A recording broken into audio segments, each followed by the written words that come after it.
Welcome, everyone. I'm Vickie Echols, and I'm excited to share some strategies with you on how AI can help school leaders move from a state of overload to finding better balance. In today's session, we're going to explore practical ways that school leaders can find their footing, but it can apply to anyone who leads or works in a school setting or manages people. I hope to convince you that using AI tools will actually give you more time to focus on what truly matters. So, let me tell you a little bit about my journey in education. I began as a primary school teacher in East Texas in the United States. And since then, I've had the privilege of working in a variety of education leadership roles. I was a teacher, a campus principal, district communication director, and now consultant and coach for schools and I work with a group of friends in a nonprofit named Wellness for Educators.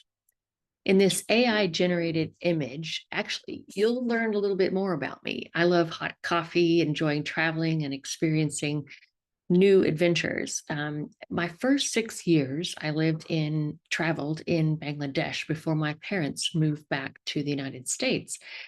And so I'm glad to be joining those of you who are from that area or from other areas around the world. I lived in Australia for a year during my graduate studies, and now I'm in Dallas with my husband, and we enjoy traveling in a van, somewhat like the one in the picture, but it is one of my passions. But another is technology, and specifically artificial intelligence, which transforms the way that I have been able to work.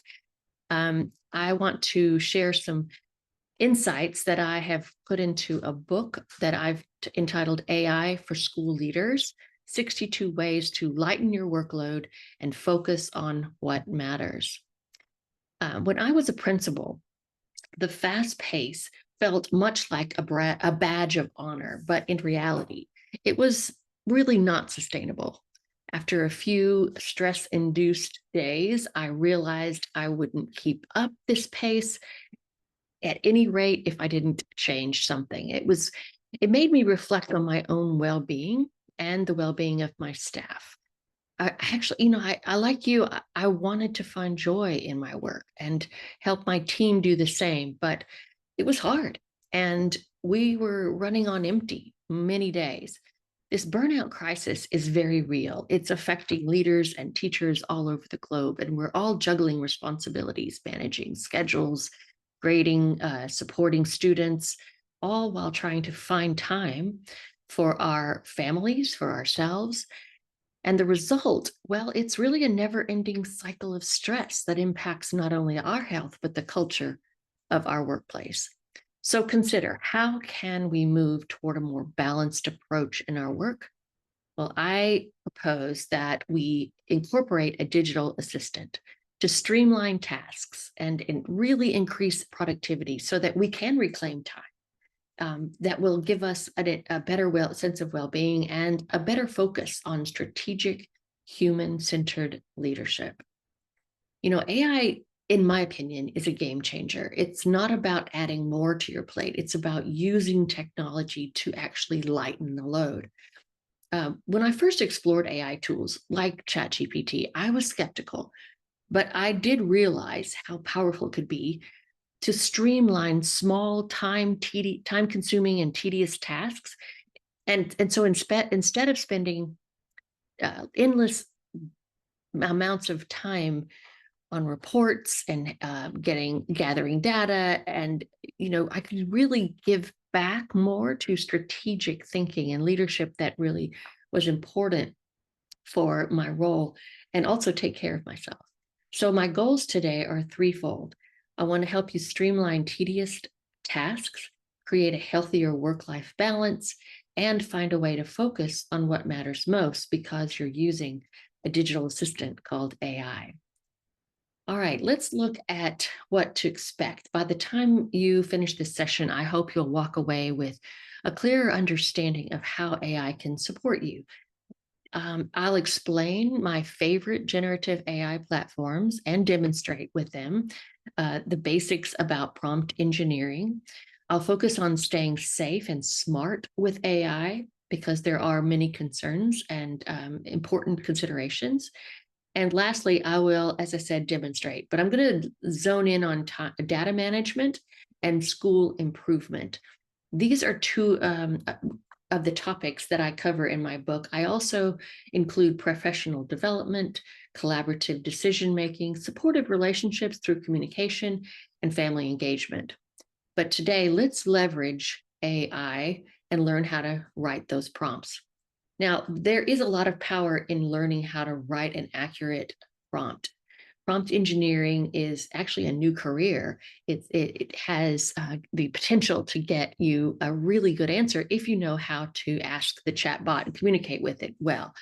So to create a prompt accurately, you've got to start by typing in a question or a command. You can also use your voice to say it. You can upload an image, upload a document, and give it a chance to interact with you in a conversation. Now, I use that term intentionally because it feels like a conversation with a human. It's a machine, there's no doubt about it, but it feels like a conversation because you're stacking your questions and your commands in a stream, and it picks up the information from the stream and really works with all of your ideas to summarize and to refine. It's just a process of crafting your messages or your questions. And you can use your computer, of course, but also you can use your smartphone. I often ask ChatGPT instead of Google a few simple questions. And I'll show you a few frameworks that also might be something that you want to use. To get the most and the best of AI, you do want to be clear and specific. So instead of asking a prompt like this, can you create an agenda, a meeting agenda? Be more specific with something like this to get the best results. You'd ask it to generate an agenda for a leadership meeting focused on instructional goals, or you might want to add in how long you want it to be, 30 minutes. You may want to add in also want some other ideas to go with it. And this elaborate or more detailed prompt will give you a better solution. You don't have to ask it all at once. You can, as I said, ask it in a conversational format, but it will give you better results. Here's another example of how to use a framework, and this one's called PRO, P-R-O. The P stands for the person who is speaking. You are trying to give the AI the idea of the point of view, right? Who is it that's needing this answer? The second one is the request. What are you asking the AI to do? So you would use a lot of specific verbs and explanations. And then O is for output. What is your desired format, or what are you looking for in the response? So here's an example of getting the results and knowing that the person who is speaking, for example, could be a school leader.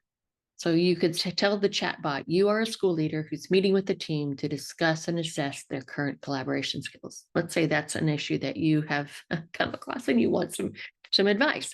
What's your request? Well, you want the AI to create a list of questions that would help identify barriers and biases, fostering a more equitable and collaborative environment. Because you're going to go into this group, let's say you're going to sit around the table and you're going to ask these questions, and you want some that will frame the conversation in a more structured format.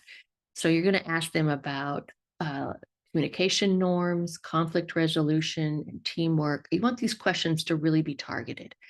So what's your output? What's your goal? Well, your outcome is a productive session, framed session that will strengthen the team and improve collaboration. So you've given the chatbot a lot of information, and let's see what it would do. And I'll give you an example of how that looks. I'm going to copy this long prompt and type it into ChatGPT. Here's what the platform looks like.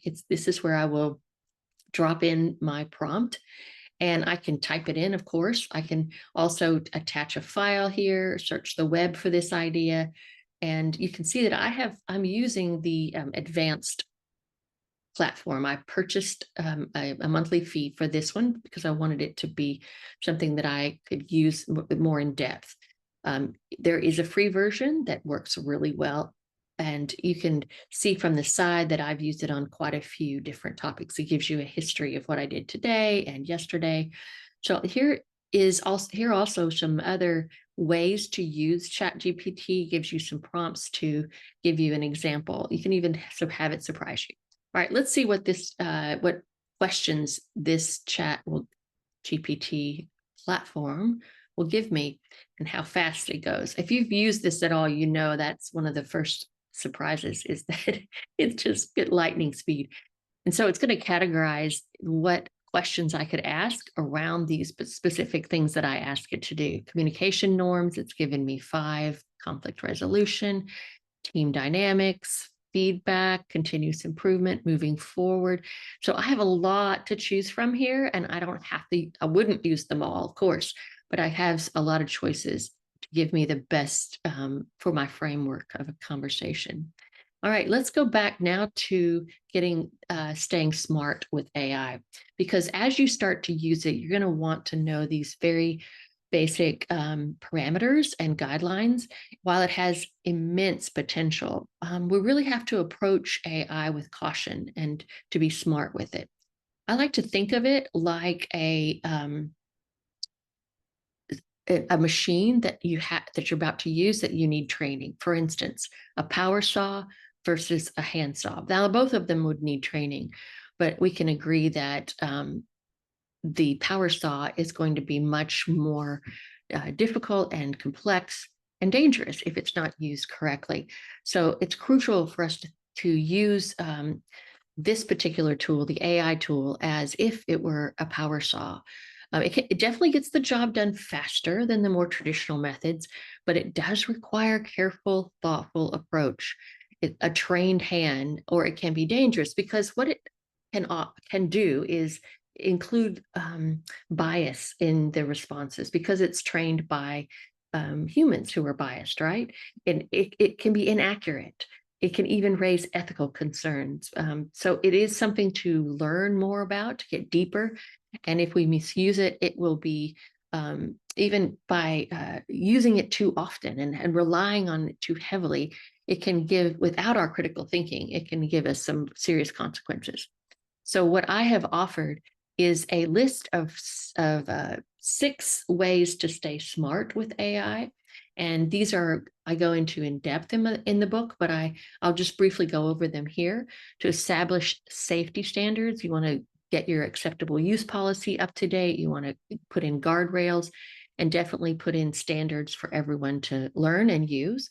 You want to protect data privacy, make sure that no personal information is inserted into a prompt. You want to keep it all private because they do read the responses for their own practices to improve. And so you want to keep that very generic. You want to guard against over-reliance. You want to continue to use your human powers. You want to analyze for bias and ethics. And you want to promote access for all, making sure that everyone has the ability to learn how to use it because it is a rapidly adaptable skill. And then we want to assess for accuracy, double check all of your answers for accuracy. So we'll look at some of these topics as we get into our examples. But staying safe with AI can happen through proactive and prioritizing professional learning, and let AI help you learn more about how to keep safe with it. So let's look at a prompt that might give us some ideas. This next demo, I'm going to copy and paste this prompt in, and it tells the chatbot to generate a half-hour training session to enhance the understanding and capability of AI. And I could pick specific topics I would like, such as analyzing for bias or protecting privacy. Those are 2 important ways to stay safe. And I want to tell it my goal, and that is to have informed decisions. And I want to also shake it up, make it interesting by getting the participants to use a game or a small group interaction. So I put all of that in the prompt. And now I'm going to go back over here to chat, and I'm going to do a new chat by clicking this little icon. It gives me a blank page, and I'm going to ask it to design that half-hour training session and give me some ideas and to come away with. So it's given me a title, Navigating Opportunities and Challenges with AI. It's giving me a focus, giving me goals. And then it goes through and gives me an agenda and gives me the time frame. If you'll notice how much time to spend on each of these. I love the way it comes up with a game and scenario cards. And if you don't like those cards, or if you have a specific situation you'd like to try that's happened in your school, then you can adapt it here. And let's say you want to add to that stream, staying in the same stream, what kind of, you know, refreshments you might want, because, you know, a meeting without refreshments is just an email, right? So add a list of refreshments. And I'm just going to type that in and it will add some suggestions in categories, right?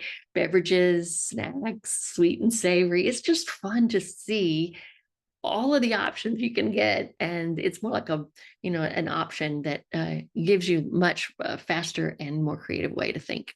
All right, so let's move on now to talk about the different types of AI platforms.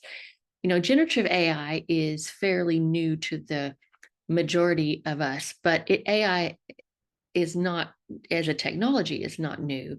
Essentially, it's a branch of computer science focused on creating machines that can do things like humans can do. And so generative AI refers to an artificial intelligence that can create original content using text, audio, video, images, computer code. It's not like other computer programs such as Siri and Alexa, because it can take unique content from learned platforms from its training and innovate on something that already exists. And that's how I enjoy using it, is really making sure that I've got all the options that I can choose from. So I'm going to choose 3 platforms to use today. There are so many now. I'm going to use ChatGPT, and which is by OpenAI, Gemini, which is trained by Google, and Claude, which is trained by Anthropic. And I don't endorse any of these in particular, but I do recommend you try several and even compare answers to your prompts in each of those, because they all are unique and they offer different ways to show you some practical demonstrations. All right, let's think about this fun part as we get into it, and as the goal to have your office look like this.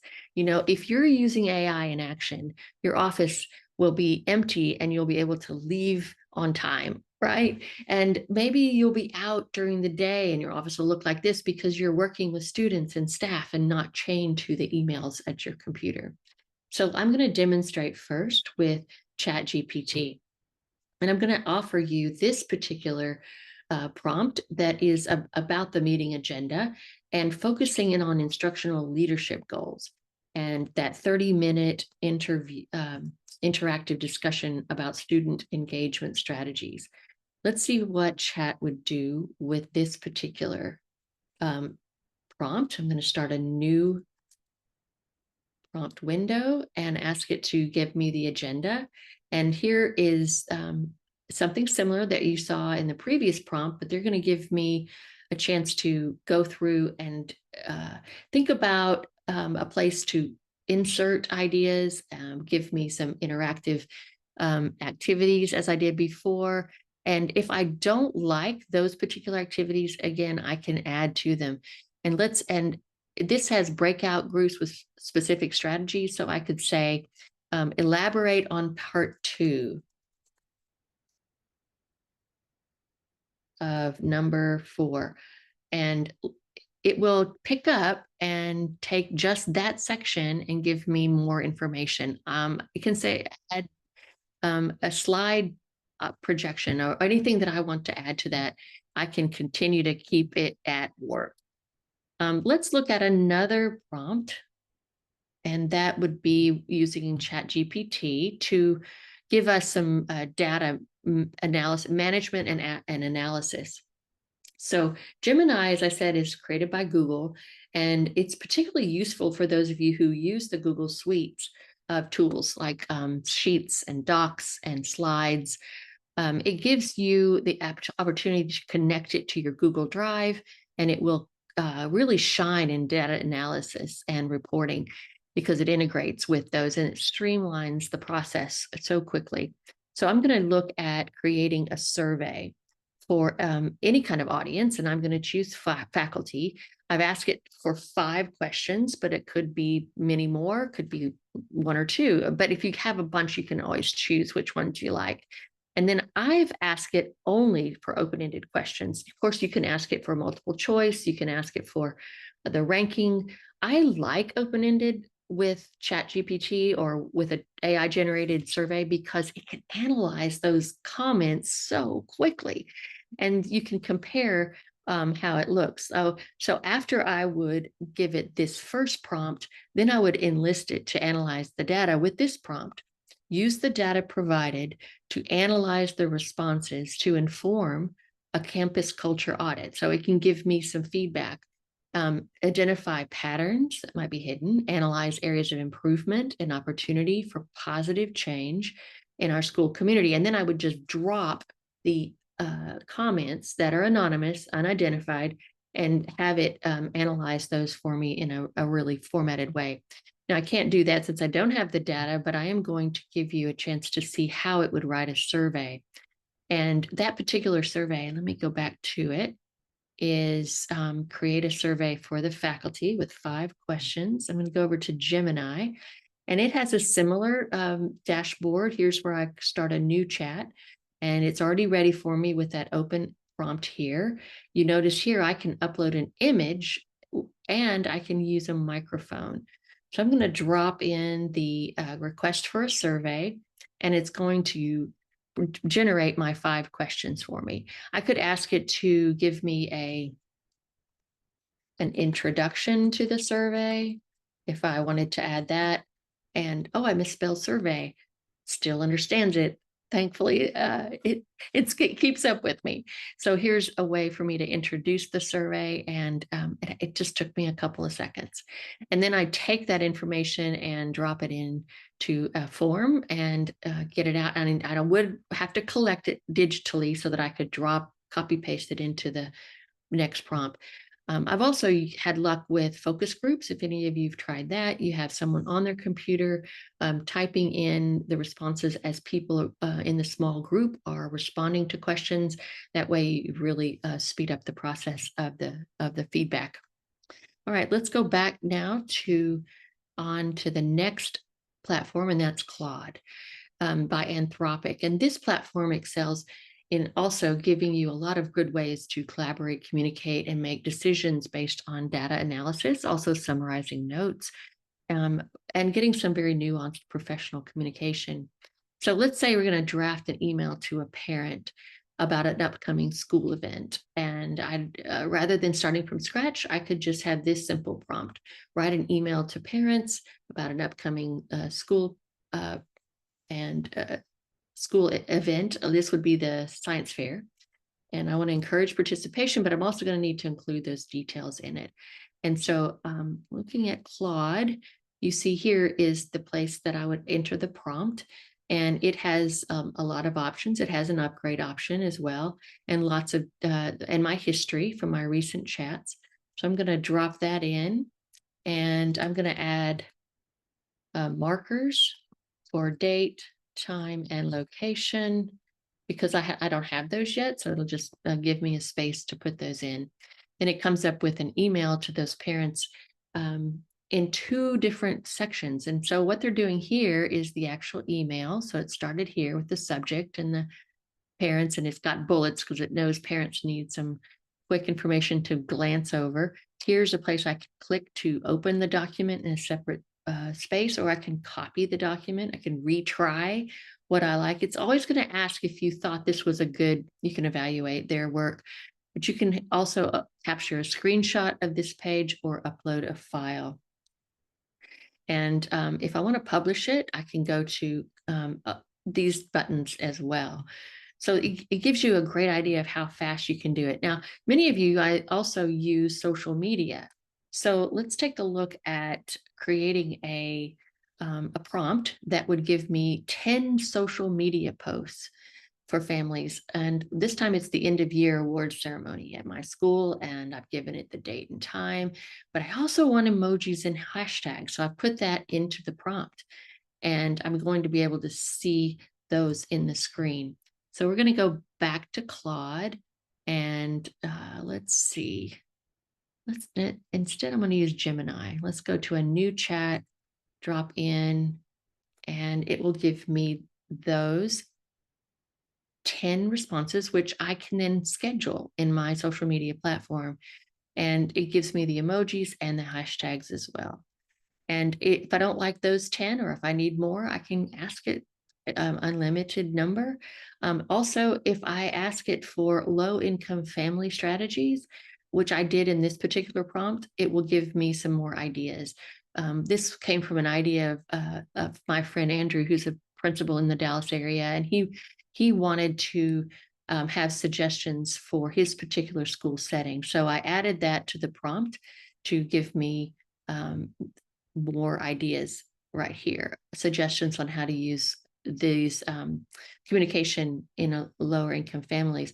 Now, it also Gemini gives you drafts. And so you can look at different ways to drafts. Let's see if it opens. There it is. Okay, so I've got 1, 2, and 3 options, and you can decide, or you can have it regenerate more. Lots of different ways to use these particular skills for your social media communication. Well, I hope this has helped you, and I hope that we can now take away some things that will be useful for you as we come to the end of the presentation. And I hope that as you walk away, you're looking at how AI can save you time, can also enhance your productivity, and most of all, improve your sense of well-being, because you'll have more time to work on it. And I encourage you to explore these tools and think about how they can support your work. And because AI is here to support you, not replace you. It's definitely a way to reclaim time and focus on what really matters, and that is leading your school. So lean in, and let's take a peek at, let's take a peek at what might be around the corner. This is in Canva. They are creating AI videos, and it's a very